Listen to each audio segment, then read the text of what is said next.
In the final chapter of his life, Freddie Mercury's brilliance was still shining. But behind closed doors, he was facing a reality few could imagine. The voice that had conquered stadiums was trapped in a body that was quickly giving out. Friends who stood by his side later described moments of courage mixed with unbearable pain. This was not the glamorous end of a rock icon. It was a slow decline that he refused to let the world see until it was too late. The diagnosis he tried to ignore. By the mid-1980s, Freddie Mercury was one of the most famous performers alive. Yet while the world saw him as invincible, he was haunted by the growing shadow of a disease that was killing many of his friends. The HIV/AIDS epidemic was spreading across continents, and Freddie was not blind to it. He knew people in his circle who were dying, and while he sometimes feared he might be infected, he pushed the thought to the back of his mind. "It won't happen to me," he reportedly told those closest to him, clinging to the same hope many carried in that uncertain time. It wasn't until 1987, after Mary Austin convinced him to visit a doctor, that he finally faced the truth. A biopsy of a small mark on his hand confirmed what he had long suspected. He had AIDS. The news hit him like a sentence he had tried to avoid hearing. Friends recalled that he didn't want to take the doctor's call, almost as if not answering would keep the reality away. But once he heard the diagnosis, he quietly accepted it. His longtime assistant, Peter Freestone, later said that Freddie knew by early 1987 that his days were numbered, even if he continued to live as though nothing had changed. Despite the devastating confirmation, Freddie didn't tell the public. He didn't want sympathy, pity, or the loss of privacy that would follow. Instead, he poured his energy into recording and performing, hiding his illness from nearly everyone except his closest circle. To the world, he was still Freddie Mercury, the unstoppable frontman of Queen. But behind the walls of his Kensington home, Garden Lodge, the countdown had already begun. His hidden struggle at Garden Lodge. After his diagnosis in 1987, Freddie retreated more and more into his sanctuary, Garden Lodge, his Kensington home. To fans, it was just an elegant house with high walls. To Freddie, it was the only place he could be himself, surrounded by his cats, his partner Jim Hutton, and a few trusted friends like Peter "Phoebe" Freestone. Inside those walls, he could drop the mask of the flamboyant rock star. He could wear mismatched tracksuits, stay silent for hours, or laugh out loud without covering his teeth. Those who lived with him recalled that the house radiated warmth because Freddie filled it with life, color, and laughter. But Garden Lodge was also where his illness quietly took hold. At first, the signs were subtle: fatigue, weight loss, and marks that wouldn't heal. Then came the harder days, when even walking became painful. Freestone later admitted that by 1990, Freddie's health was visibly deteriorating, though he still insisted on recording. Bandmates never directly confronted him about his condition. They followed an unspoken rule: if Freddie didn't want to say it, they wouldn't ask. This silence allowed him to maintain control, even as his strength drained away. What made it harder was the dual life he led. Outside, the press was relentless. Tabloids speculated endlessly about his health, zooming in on every public appearance. At the 1990 Brit Awards, when Queen received a Lifetime Achievement Award, Freddie's frail appearance shocked fans. He said just 5 words: "Thank you. Good night." It was all he could manage. That brief moment told the world what he had spent years trying to hide. Inside Garden Lodge, though, he never stopped being Freddie. He filled the home with friends who could make him laugh, kept his cats close, and held on to routines that gave him comfort. But those closest to him also noticed the changes: his declining eyesight, his weakening body, and the medications he began to set aside. By late 1991, he made the most difficult decision of all. He stopped all treatments except painkillers. For Freddie, it was not surrender.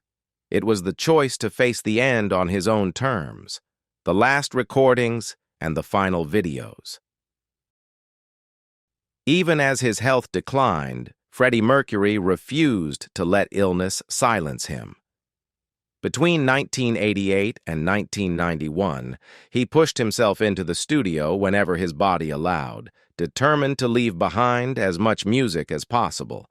His bandmates later recalled that some days he could barely stand, yet he still arrived ready to sing. They described sessions filled with laughter rather than despair. Freddie didn't want sadness to dominate his final work. He asked them to keep writing songs, promising that if he couldn't finish, they could complete them after he was gone. The result was The Miracle in 1989, followed by Innuendo in 1991. Both albums carried a sense of triumph rather than farewell, but to those who knew, the urgency was clear. Tracks like The Show Must Go On were more than songs. They were declarations of willpower. Brian May recalled asking if Freddie was strong enough to handle the demanding vocals. Freddie, pale and weak, raised a glass of vodka and replied, "I'll expletive do it, darling." He delivered the performance in a single take, cementing one of the most powerful moments of his career. In May 1991, Queen filmed the video for These Are the Days of Our Lives.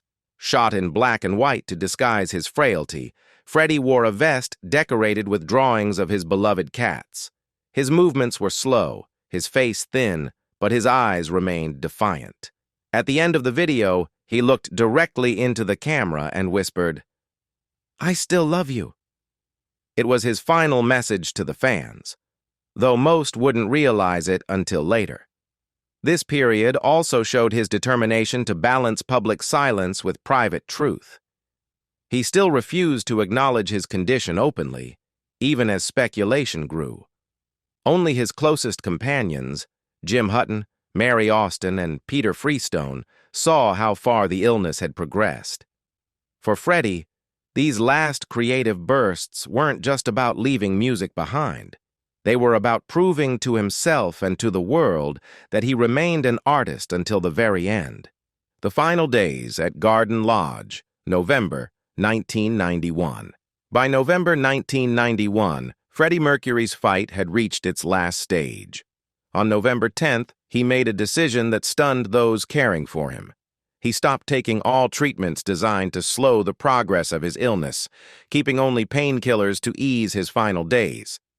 For his assistant, Peter Freestone, this marked the moment when Freddie finally accepted what his body had been telling him for years. Doctors believed he might still have several days left, but Freddie seemed to have a sharper sense of his own condition. He was no longer clinging to the hope of recovery. He was preparing for the end, and he wanted to do it on his own terms. Garden Lodge, his Kensington home, became both a sanctuary and a silent vigil. Behind its high walls, friends and companions gathered to support him. Mary Austin came often, as did his partner Jim Hutton, bodyguard Terry Giddings, and a few trusted staff who had been with him through the highs of his career. His once vibrant frame was frail, his eyesight had begun to fail, and he no longer had the energy to paint or enjoy the hobbies that once brought him comfort. Yet even in decline, he sought moments of peace. On November 20th, Freddie asked to be taken downstairs to see his home one last time. With Terry carrying him carefully down the staircase, he walked slowly through the sitting room and the Japanese room, leaning on those around him for support. He stopped in front of various artworks and pieces of furniture, recalling when and how he had acquired them. For those who watched, it was clear that he was not just admiring objects. He was bidding farewell to the life he had so carefully built within those walls. That walk through Garden Lodge became one of his final acts of connection to the world he loved. Despite the gravity of the moment, Freddie remained gracious and even humorous at times. He spoke softly with those closest to him, sharing memories and offering words of thanks. Jim Hutton later remembered how Freddie tried to maintain a sense of normality, summoning strength to show he was still himself, even as his illness consumed him. Freestone described those last days as filled with dignity, not despair. Freddie refused to let his suffering define the atmosphere in the house. On November 22nd, the silence broke. After months of speculation, a public statement confirmed what many had long suspected. Freddie Mercury had AIDS. The announcement, released at 8 p.m., spread around the globe within hours. For fans, it was shocking news. For Freddie, it was a relief. As Freestone recalled, he seemed calmer once the statement was out. The burden of secrecy had been lifted, and in those final hours at Garden Lodge, the man who had carried so many roles, singer, showman, icon, was simply himself, surrounded by the people he trusted most. The death, funeral, and the mystery of his ashes. Less than 24 hours after the world finally learned the truth, Freddie Mercury was gone. On Sunday, November 24, 1991, at exactly 6:48 p.m., he died in his bed at Garden Lodge, his Kensington home, surrounded by those closest to him. The official cause was bronchial pneumonia resulting from AIDS-related complications. He was just 45 years old. His assistant, Peter Freestone, later described the moment as strangely calm, saying it felt as though Freddie had chosen his own time to go, deciding that he had endured enough. His partner, Jim Hutton, who had been at his side in those last hours, remembered Freddie slipping away quietly, his hand resting in his. The news broke almost immediately. Queen's manager, Jim Beach, confirmed the death in a brief statement, and within minutes, television and radio stations around the world were reporting it. Outside Garden Lodge, fans began to gather in silence. Within hours, the gates were buried under mountains of flowers, notes, and candles. For millions, it was the first time a global superstar had died so openly of AIDS, a disease still surrounded by fear and stigma. In death, as in life, Freddie forced the world to look, to pay attention, and to confront uncomfortable truths.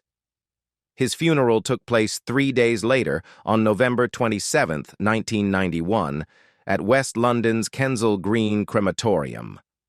Despite his global fame, it was a modest and private ceremony, reflecting his wishes for dignity rather than spectacle. Around 35 close friends and family members attended. His parents, Bomi and Jer, sat alongside his sister, Kashmira. Mary Austin, the woman who had once been his fiancée and who remained his closest confidant, was present, as were Elton John, David Bowie, and Freddie's bandmates Brian May, Roger Taylor, and John Deacon. Bowie read the Lord's Prayer, an act that moved the small gathering. The ceremony followed the Zoroastrian traditions of his Parsi heritage, conducted by a priest in Avestan, one of the ancient languages of Persia. Relatives outnumbered friends by 4 to 1, underlining just how private the farewell really was. After the service, Freddie's body was cremated at Kensal Green. His ashes were entrusted to Mary Austin, who kept them in secrecy, in keeping with his explicit instructions. He had always insisted he did not want his final resting place to become a shrine for fans. What happened afterward remains one of the enduring mysteries of his story. Mary has never revealed where she laid the ashes. She later said that even his parents were not told. In 2013, a small plaque was discovered in the cemetery grounds, engraved with his birth name, Farouk Bulsara, and the French words, Pour toi je serai toujours là. For you, I will always be there. It was signed simply with an M. The plaque disappeared soon after, likely removed to preserve the secrecy. To this day, only Mary Austin is believed to know the true resting place of Freddie Mercury. That secrecy was his final act of control. After a life lived so loudly and so publicly, he left the world quietly, ensuring that at least one part of him would remain untouched by fame. Legacy. In the years since his passing, Freddie Mercury has remained more than a rock star. He has become a legend whose story still inspires awe and sorrow. His voice continues to echo through stadiums, his songs still unite strangers in unison, and his image has become immortal.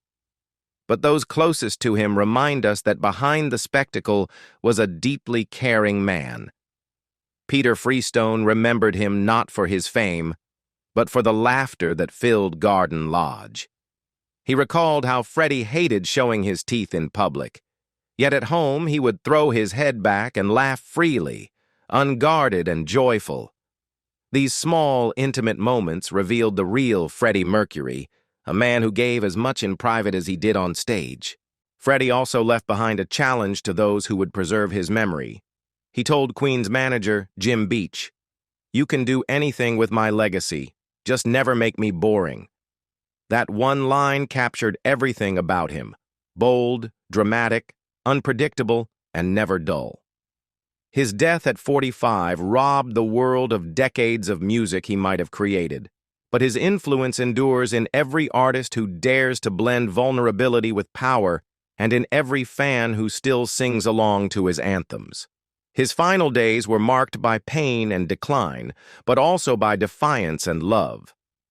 He chose to stop his treatments, he chose when to speak publicly, and in many ways, he chose when to go. His last words to the camera, "I still love you," remain one of the most haunting goodbyes in rock history.